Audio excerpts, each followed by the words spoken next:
Hi guys, good morning. Today's vlog is magluto na po ta sa atong pamahaw. Then karon naglungag sa og rice no kay wala pa mi nilungag. Then pagkauman sa naktakang sa rice nagkutan na po ko kape. Then karon ko sa nang gipangkuan ang gi-charge nga cellphone. Then pagkauman sa ako na po ning mapan-among salong. Then ahuman na de ko og sili ka kanina no. Then wala na ko naka-video. Nagmap na ko diretso sa akong video.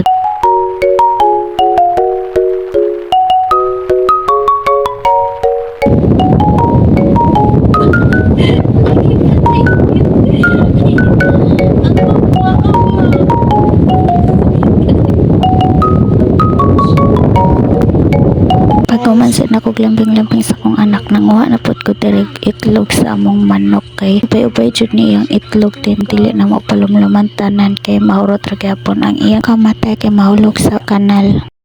Aw siyang lantawon o plano ko siya puso kay diba pagkuhan ako sa itlog kay na ay naglumlum na manok pero lahi-lahi ang tag-iya adto, lahi-lahi ang nangitlog ato nga manok so dili tudungan.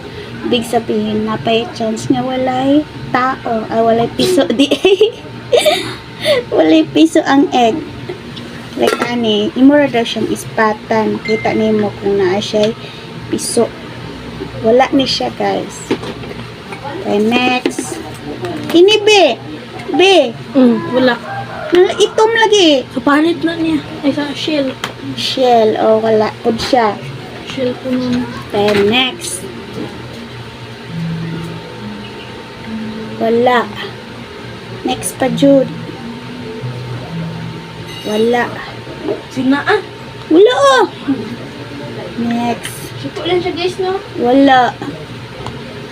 Next. Wala. Success. Unong kabuk. Wala.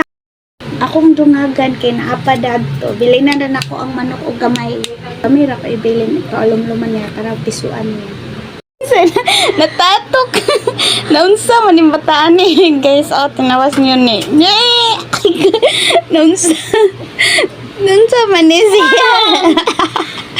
Tabangin ni niya. Okay. Tabangin. Manawagan ko. Tabangin kay natuwa si Gerald.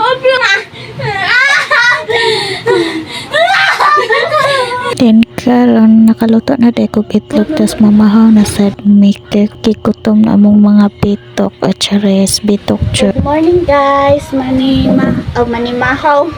Mamahaw ta guys. Then pag umano mo pa mamahaw na pud ko og baboy. Guys. Mamahog na po ta og baboy.